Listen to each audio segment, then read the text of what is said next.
남성 찬양대의 감격스러운 찬송 하나님께서 기쁘시게 받으신 줄로 믿습니다. 네, 정말 멋있습니다. 그렇죠? 네, 저도 남자인데 저기 가고 싶은 마음도 있습니다. 네, 우리 옆에 계신 분과 함께 인사 나눠볼까요? 만나서 반갑습니다. 인사해 봅시다. 예, 만나서 반갑습니다. 네, 우리 또 인사해 볼까요? 저희가 지난주에 우리 전도대하고 정말 멋진 기적 같은 인사를 하나 배웠습니다. 옆에 계신 분과 이렇게 인사합시다. 우리 당신 멋져. 이렇게. 당신 멋져. 예, 우리 전도대원들이 지금 웃고 계시는데, 예, 당신 멋져. 이렇게. 네. 당신 멋져는요, 당당하게 사세요. 이런 뜻이 있대요. 신나게 사세요. 이런 뜻이 있답니다. 멋있게 사세요. 이런 뜻도 있고, 마지막은 뭔지 아세요? 져주면서 사세요. 이렇게. 네, 멋있지 않습니까? 그렇게 살아가는 우리 모두가 되었으면 좋겠습니다. 요즘 이제 카카오톡이나 이런 문자 메시지로 여러 가지 이제 글들이 오고 가는데, 어느 날 저한테 이런 카카오톡으로 이런 문자가 왔습니다. 제목, 성공한 인생. 10대에는 성공한 아버지를 뒀으면 성공. 20대에는 학벌이 좋으면 성공. 30대에는 좋은 직장에 다니면 성공. 40대에는 2차를 쏠 수 있으면 성공. 맞나요? 예. 50대에는 공부 잘하는 자녀가 있으면 성공. 60대에는 아직 돈 벌고 있으면 성공. 70대에는 건강하면 성공. 80대에는 본처가 밥 차려주면 성공. 네. 90대에는 전화 오는 사람이 있으면 성공. 마지막 100세 때는 아침에 눈 뜨면 성공. 네. 이런 카톡을 받았습니다. 여러분 어떠세요? 동의하십니까? 네. 동의하십니까? 네, 감사합니다. 곰곰이 생각해 보면 우리가 살아가는 인생에 우리를 향하신 하나님의 뜻을 모르고 정말 아둥바둥 그날 막 이렇게 살면 이 카톡 한 줄로 우리의 인생이 정의될 수도 있겠다라는 생각을 저는 해보았습니다. 그 누가 보아도 성공했다라고 생각하는 삶이라 해도 정작 하나님이 그 삶의 주관자가 되시지 않으면, 하나님이 그 삶의 주인이 되지 않으면 큰 의미가 없지 않겠습니까? 그런데 감사하게도 우리는 하나님의 자녀가 되었습니다. 여러분 모두 다 하나님의 자녀이십니다. 우리는 더 이상 그 공허함과 슬픔과 외로움으로 인해서 인생의 행복을 모르는 그러한 인생이 아니라, 비록 이 땅에서 내가 원하는 삶을 살지 못한다 하더라도 죽어도 죽지 않는 영생의 삶을 소유한 영적인 존재가 되었음을 믿습니다. 어쩌면 우리의 이 인생이 정말 기적 같은 인생이겠구나라는 생각을 합니다. 천지를 창조하신 하나님의 자녀가 되어서 죽어도 죽지 않는 영생의 삶을 살아가고, 또 이 사실 하나만으로도 만족하고 부족함을 모르는 푸른 초장 맑은 물가로 인도하셨다라고 고백할 수 있는 그러한 인생이 바로 우리의 인생이기 때문에 그렇습니다. 그렇기 때문에 하나님의 자녀가 된 저와 여러분은 아무리 힘들고 어려운 시기를 보내고 계신다라고 할지라도 낙심과 시기와 좌절이 가득한 인생으로 살아가서는 안 됩니다. 아무리 우리의 인생이 가난하고 궁핍하고 넘지 못할 산이 우리의 앞을 가로막고 있다 할지라도, 이길 수 없는 파도가 넘실거린다 할지라도 우리는 다시금 믿음 안에서 용기와 희망과 도전이 가득한 삶을 살아가야 하는 것입니다. 하나님의 백성의 삶은 그 존재만으로도 기적 같은 삶입니다. 요즘에 가장 많이 팔리고 있는 영화가 한 편 있습니다. 다들 아시죠? 제가 집에서 명랑 보러 가자 이러면 막 혼나요. 명량이더라고요. 그렇죠? 명량이라는 영화가 있습니다. 오늘 아침에 최정훈 목사님하고 우연히 이렇게 봤는데 지난주까지 1650만 명이랬나? 이제 뭐 1700만 명도 넘었을 것 같고, 어쩌면 2천만 명도 그 영화를 보고 있을지도 모르겠다라는 생각을 합니다. 여러분은 보셨습니까? 다 보셨어요? 같이 보실래요? 네, 시간 있으신 분들은 같이 보셔도 좋겠습니다. 뭐 2번 봐도 3번 봐도 감동이 가시지 않는 영화라고 소문이 나 있습니다. 명랑 보신 분들 가운데 기억에 남는 장면들이 많이 있죠. 명대사도 많이 있었습니다. 우리 예고편을 봐도 제일 먼저 나오는 거 뭐죠? 전군 출정하라. 네, 제가 너무 소심하게 외쳤나요? 전군 출정하라! 이러면 다 출정합니다. 제가 이거 보면서 지금 우리 교회에서 100명을 그리스도에게 가을에 하는데 우리 그 구호를 이걸로 하면 좋겠다 싶었어요. 우리 청년들도 다 같이 하면 어떨까요? 청년들도 100명을 그리스도에게로 주의 제자된 복음의 증인으로 전군 출정하라! 네, 네, 할렐루야 하시면 세상에 감사합니다. 그리고 이런 구절도 있었어요. 이런 대사도 있었습니다. 아직 신에게는 12척의 배가 남아 있사옵니다. 얼마나 멋있는지 그걸 보면서 제가 아직 김기현 목사에게는 12장의 전도지가 남아 있습니다. 이렇게 외치고도 싶었습니다. 그리고 부하장수가 이 싸움은 불가합니다. 다 죽습니다. 이렇게 할 때에 이순신 장군이 피가 묻은 칼을 딱 대면서 뭐라고 하죠? 된다고 말하게! 이렇게 하면서 막 이제 싸움을 하지 않습니까? 얼마나 멋있는지. 여러분, 100명을 그리스도에게로 된다고 말하게! 이렇게 하면 좋겠습니다. 네. 그리고 제가 정말, 어떻게 이게 우리 이순신 장군이 정말 여기에 빠져있구나, 올인하고 있구나, 목숨 걸었구나, 이 생각을 한 것이 이런 대사도 있었습니다. 두려움은 필히 적과 아군을 구별하지 않고 나타날 수 있다. 저들도 지난 6년간 나에게 줄곧 당해온 두려움이 분명 남아있기 때문이다. 제가 최민식이 아니기 때문에 이해하고 들으셔야 됩니다. 만일 그 두려움을 용기로만 바꿀 수 있다면 말이다. 그 용기는 100배, 1000배 큰 용기가 되어 배가 되어 나타날 것이다. 예, 멋지지 않습니까? 이 현실에 갇히지 않겠다라는 의지입니다. 사실 그 전투에 나가면 100이면 100 누가 보아도 100% 질 것 같은 죽을 게 뻔한 싸움이었습니다. 역사에서는 이겼다라고 기록되어 있고 우리가 다 지금 그 결과를 알고 있으니까 그래 이겼을 수도 있어 이겼겠지 이렇게 생각하지만 실제로 우리가 그곳에 놓인다면 이것은 우리도 상상할 수조차 없는 상황입니다. 저는 이 명랑이라는 영화를 통해서 우리의 믿음의 본질을 발견할 수가 있었습니다. 넘을 수 없는 현실, 할 수 없다라는 이 현실 뻔히 알면서도 죽으러 가야 하는, 싸우러 가야 하는 그 현실 상황 속에서도 전능하신 하나님이 나와 함께 계신다. 또 창조주 능력의 하나님이 나와 함께 가고 계신다. 그것을 믿고 발걸음을 내딛는 것, 그런 것이 우리의 믿음이 아닐까. 그런 생각을 해보았습니다. 이상한 소리 하시네 이렇게 보실 수 있겠지만 이 말씀을 들어보십시오. 다윗과 골리앗이 싸움을 했습니다. 맞죠? 다윗과 골리앗이 싸움을 했을 때 다윗이 승리했습니다. 우리는 다윗이 승리한 것이 기적이라고 생각을 해요. 여러분, 다윗이 승리하도록 도우신 것은 하나님이십니다. 우리가 알고 있는 다윗과 골리앗의 싸움은 사실은 하나님과 골리앗의 싸움이었습니다. 하나님과 골리앗이 싸우면 누가 이깁니까? 하나님이 이깁니다. 다윗과 골리앗이 싸워서 골리앗이 쓰러진 것은 그건 기적 아닙니다. 하나님과 골리앗이 싸운 것이기 때문에 너무나도 당연한 결과입니다. 그런데 우리는 왜 다윗과 골리앗의 싸움을 기적으로 생각하고 기억하고 있죠?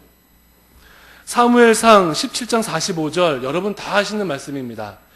다윗이 블레셋 사람에게 이르되 너는 칼과 창과 단창으로 내게 나아오거니와 나는 만군의 여호와의 이름 곧 내가 모욕하는 이스라엘 군대의 하나님의 이름으로 내게 나아가노라.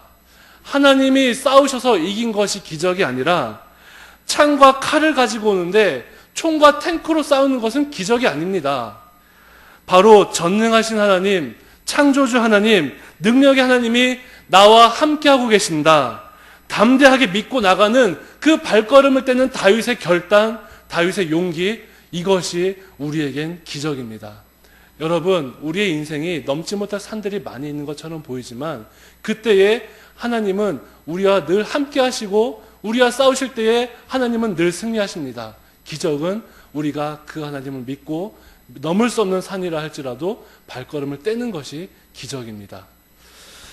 오늘 말씀을 준비하면서 우리 보광중앙교회 성도들이 어떻게 이 기적의 인생을 한 번이 아니라 그냥 느끼고 지나가는 것이 아니라 계속해서 지속적으로 그렇게 승리하며 살아갈 수 있을까, 그런 마음이 있었습니다. 오늘 본문 말씀을 묵상하면서 그 비결 하나를 발견하게 되었습니다. 우리 다 같이 따라해 볼까요? 그분을 열망하라. 예, 그분을 열망하라. 네, 오늘 본문 말씀에 이렇게 말씀합니다. 그가 사모하는 영혼에게 만족을 주신다. 여기서 사모한다라는 말은 히브리어로 샤카크라는 말입니다. 이 샤카크라는 말은, 사모한다라는 말은 뛰어간다, 이리저리 달려간다, 돌진한다, 이런 뜻이 있습니다. 우리의 영혼이 뛰고 돌진하고 달려가는 모습, 저는 이 모습을 열망이라는 단어로 바꿨습니다. 그분을 열망하는 것, 그분을 사모하는 것, 이것이 우리에게 필요합니다. 전능하신 하나님을 열망하는 사람에게, 거룩하신 하나님께 돌진하고 달려가는 영혼에게 하나님은 만족을 주시는 하나님이십니다. 오늘 시편 107편 10절과 11절을 함께 읽어보도록 하겠습니다. 제가 읽어보겠습니다. 사람이 흑암과 사망의 그늘에 앉으며 곤고와 쇠사슬에 매임은 하나님의 말씀을 거역하며 지존자의 뜻을 멸시함이라.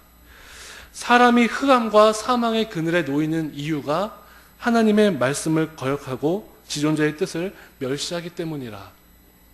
만약 우리가 캄캄한 현실, 흑암과 곤고와 쇠사슬에 매인 삶이라고 한다면 그분을 열망하지 않기 때문이라는 것입니다.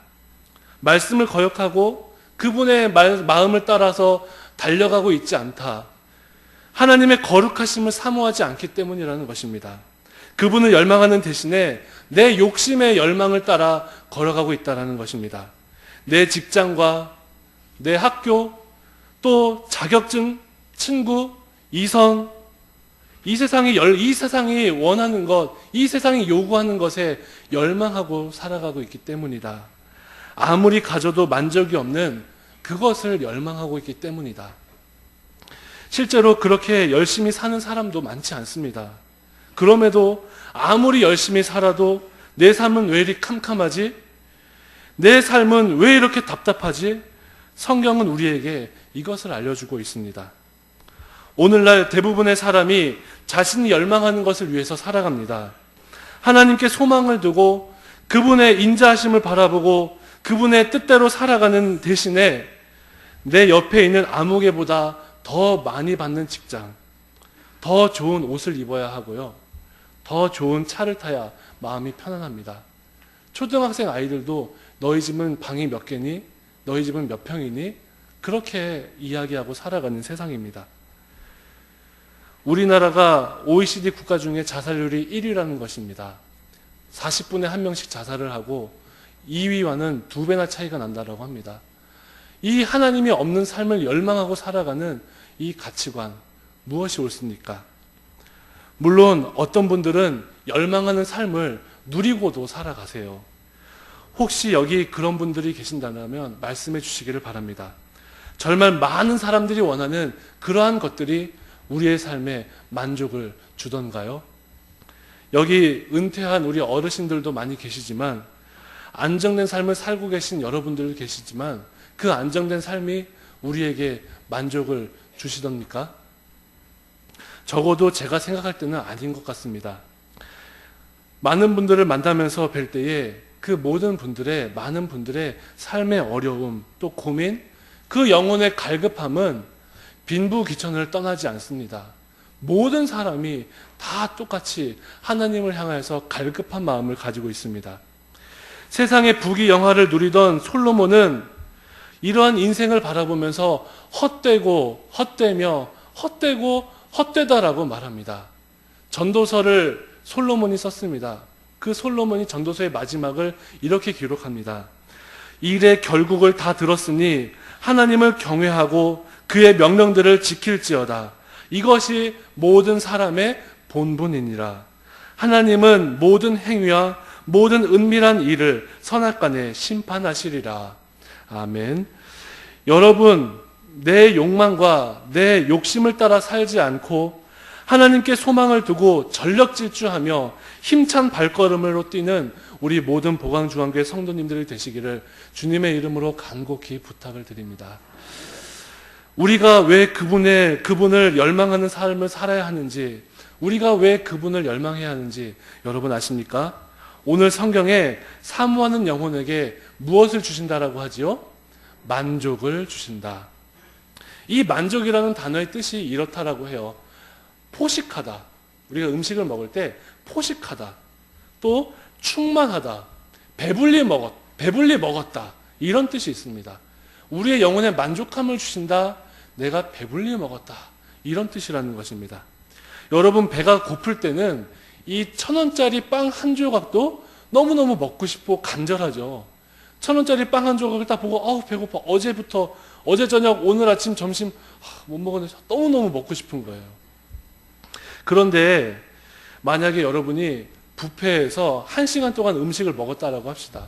그리고 1,000원짜리 빵 한 조각 줄까 아니면 500원짜리 동전 줄까 하면 뭘 받아요?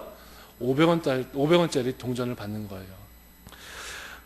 여러분, 하나님의 것으로 만족하는 사람은 세상의 것에 눈을 돌리지 않습니다. 하나님 그분만으로 만족하고 그분 앞에 성실하고 최선을 다하는 삶을 살면 우리는 힘들어도 참을 수 있습니다. 내 일이 잘 풀리지 않아도 만족할 수가 있습니다.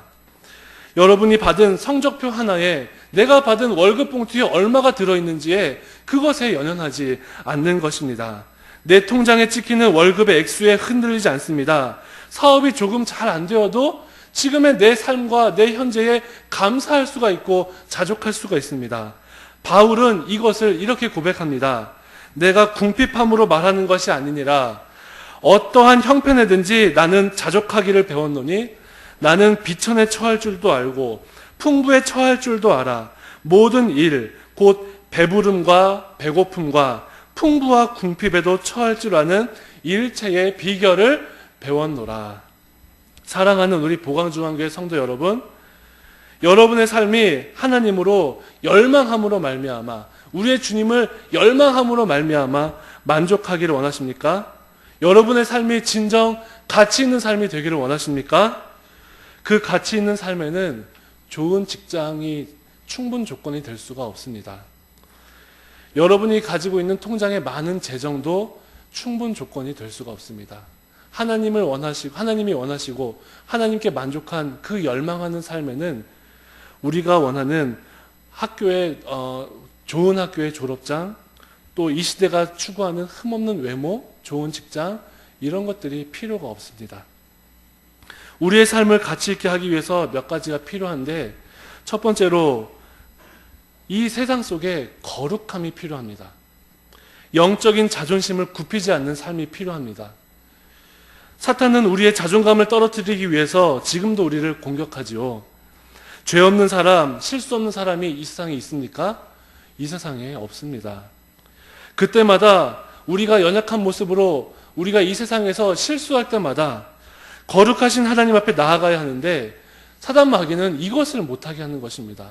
거룩하신 하나님 앞에 끝까지 하나님 가까이 하면서 그 앞으로 나가야 하는데, 우리가 인생길을 걸어가며 여러분이 이 세상에서 살아가면서 실수하는 그 실수 하나로 하나님 앞에 못 나가게 하는 것이 우리의 자존심을, 우리의 자존감을 떨어뜨리는 일을 사단 마귀가 지금도 하고 있습니다. 우리는 그것에 맞서 싸워야 합니다. 세상 속에서 조금 잘못해도 최선을 다해서 살고 하나님 앞에 우리의 연약함과 제약을 토설하기를 그치지 않는, 부끄러워하지 않는, 그러므로 영적인 자존감을 회복하는 그러한 은혜를 우리는 누려야 합니다. 만약에 여러분이 실수했습니까? 인생을 살아가면서 여러분이 잘못한 게 있습니까? 다른 사람이 모르는 나만의 죄악으로 고민하십니까? 하나님께 나아가십시오. 자존감을 회복하십시오. 그것이 바로 하나님께 열망할 수 있는, 하나님 앞에 만족할 수 있는 지름길이라고 할 수 있습니다. 우리의 거룩함은 어두운 곳에 있지 않습니다. 햇빛 되시는 우리 주님의 품 앞으로 나아오시고 그 품에 안기시고 또 거룩함을 회복하시고 현재의 삶에 최선을 다하시면 되는 것입니다. 두 번째로 세상이 변해도 변하지 않는 것이 있습니다. 변하지 않는 것을 알아야 합니다. 영원하신 하나님, 그 약속의 말씀을 기억하시기를 축원합니다. 순간마다 세상의 가치관이 내 안에 엄습해 올 때에 이 세상의 모든 것들이 변한다 할지라도 변하지 않는 하나님의 말씀, 오늘 시편 107편에 봤을 때에 말씀을 거역하지 말라라고 하셨던 그 말씀, 그것을 우리의 가슴에 새기기를 원합니다. 우리 주님도, 우리 예수님도 하나님 앞에 사역을 시작하실 때에 이 하나님의 말씀을 가슴에 기록하셨습니다. 성경에 먼지가 앉지 않도록 우리의 성경을 펴시기를 바랍니다. 마지막으로 하나님의 뜻을 따르기 위해서, 하나님 앞에 열망하고 만족하기 위해서 내가 쫓고 있는 모든 것을, 내가 쫓고 있는 중요한 것들을 내려놓을 수 있어야 합니다. 주님을 위해서, 하나님의 나라와 제자로서 살아가기 위해서 여러분은 무엇을 포기하셨습니까? 예수님의 제자된 삶은 자신의 삶의 터전을 포기하는 것에서부터 시작하였습니다. 베드로가 그랬고, 요한이 그랬고, 안드레가 그랬습니다. 여러분이 정말 피하고 싶은 일인데 주를 위해서 헌신하고 있는 일이 있습니까? 아니면 정말 하고 싶은 일인데 우리 하나님을 위해서 참고 있는 일이 있습니까? 그것이 없으면 우리의 삶을 다시 되돌아보아야 합니다. 오늘 우리에게는 슬픈 일이 있습니다. 오늘날 예배하는 수많은 그리스도인들이 자신의 삶을 통해서 변화되기를 싫어한다라는 것이 있습니다. 내 삶을 변화시키기를 싫어한다라는 것. 많은 사람들이 자기 자신이 원하는 것을 따라 살아갑니다. 자신의 소욕, 자신이 원하는 것을 따라 살아갑니다. 멋진 이성 친구, 또 아까 말씀드린 남들이 다 부러워하는 직장, 좋은 배우자, 좋은 집을 따라 살아갑니다. 안정된 삶, 나이가 들어도 평안한 인생을 따라 살아갑니다. 은퇴 후에 멋진 인생을 따라 살아갑니다. 그리고 편안하고 고통 없이 죽고 지옥에 안 가는 것으로 만족합니다. 여러분과 제가 원하는 삶이 이런 삶입니까? 미래에 대해서 아름다운 신앙의 고백은 하지만 내가 오늘 아니면 내일, 이번 주에 2014년에 내가 주를 위해서 무엇을 희생할 것인가에 대해서는 고민하지 않습니다.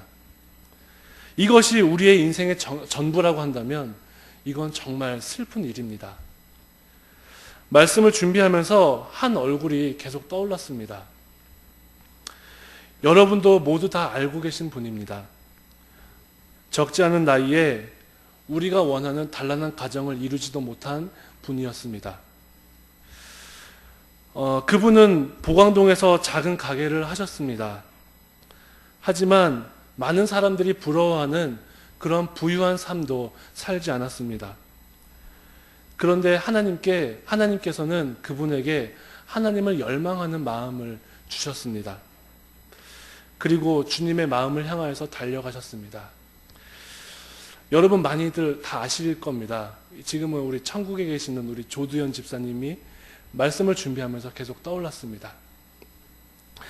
2012년 5월, 이제 2년 3개월 전입니다. 자신의 삶의 터전을 다 정리하고 이 땅을 떠나서 먼 곳, 탄자니아로 떠나셨지요. 선교지의 생활은 그렇게 편하지 않았습니다. 물론 알고 가셨습니다.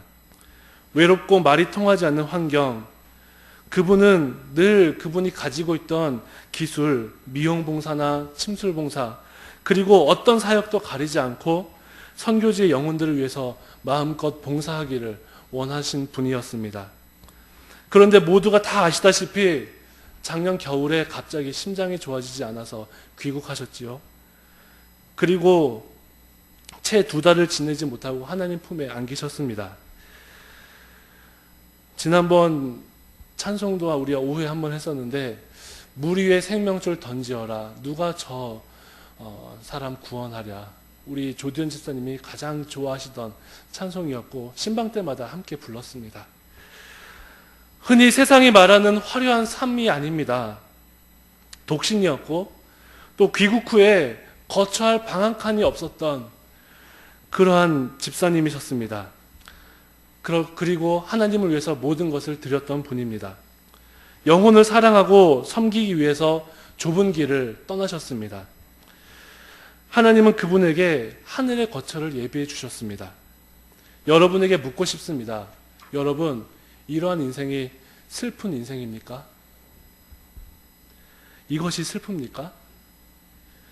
예수 그리스도의 이름이 가난한 이들과 병든 이들과 하나님을 모르는 그 사람들이 사는 땅에서 영광받고 찬송받으시는 일, 이것에 헌신하는 것, 60세가 넘은 나이에 건강하지 않은 몸으로 모든 사람들이 매달에 얼마의 연금이 나오는지 계산기를 두드리고 있을 그때에 하나님을 위해서 자신의 생명도 아끼지 않았던 그 인생, 이것이 슬픈 일입니까?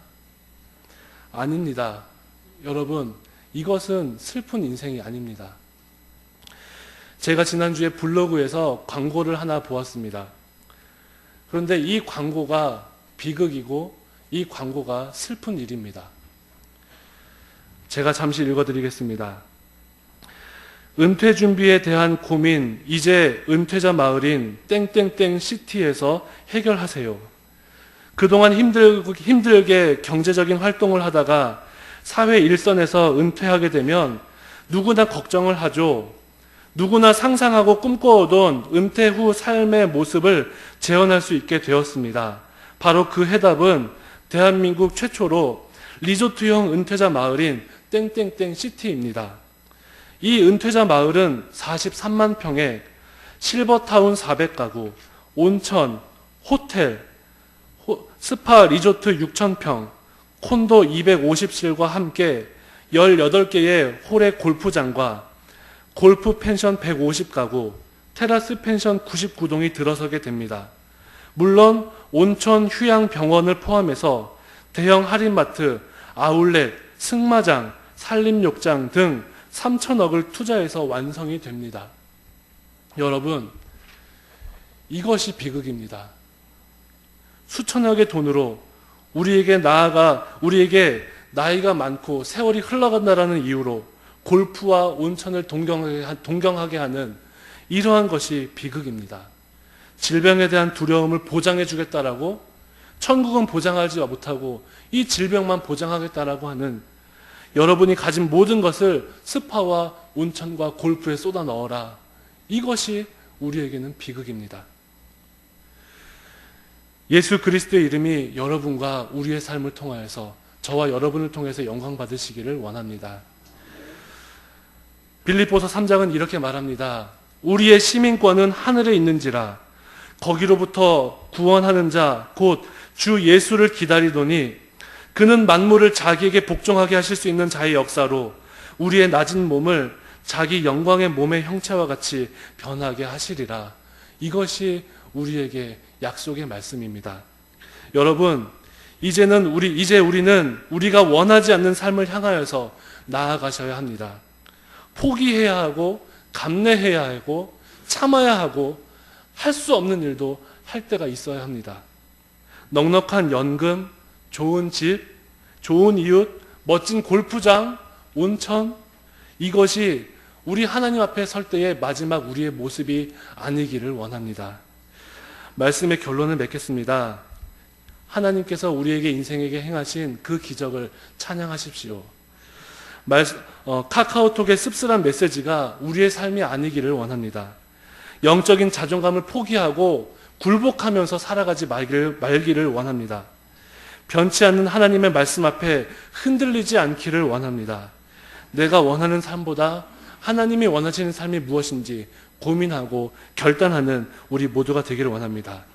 여호와의 인자하심과 백성들에게 행하신 아름다운 기적으로 주님을 찬양하는 우리 보강중앙교회가 되기를 주님의 이름으로 축원합니다. 기도하겠습니다. 거룩하신 하나님 아버지 하나님의 은혜를 감사드립니다. 이 땅 위에 우리의 인생길이 참 힘들고 어려운 줄로 압니다. 우리 사랑하는 청년들, 앞으로 만날 수많은 산과 파도가 다가올 터인데 그때마다 또 우리 인생의 많은 연수를 사신 어머님과 아버님, 사랑하는 집사님과 권사님, 모든 교우들이 하나님의 말씀 앞에 믿음을 열망하고 그분의 이름으로 그분이 영광 받으시는 일에 헌신하는 우리 보강중앙교회가 될 수 있도록 역사하여 주시옵소서. 예수님의 이름으로 기도드리옵나이다. 아멘.